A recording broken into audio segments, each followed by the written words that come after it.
দাঁড়াও, ঠিক। তুমি এই আলফাল্লা করে কোথায় যাচ্ছ? ইউনিভার্সিটিতে। আমি 5টা মেয়েকে কলেজে পড়িয়েছি, কাউকে দেখেছো বোরকা পরে যেতে?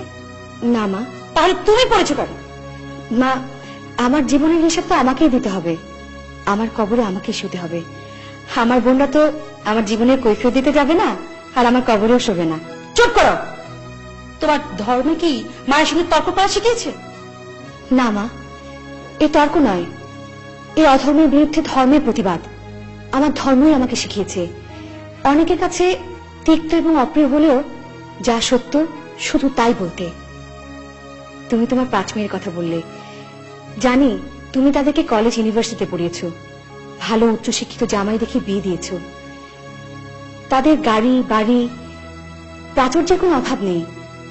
এই দুনিয়ার দৃষ্টিতে তুমি একজন সার্থক জননী, কিন্তু পরকাল, পরকালে তুমি কি জবাব দেবে মা?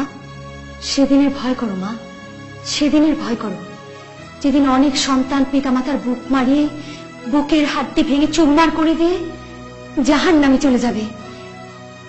বটে।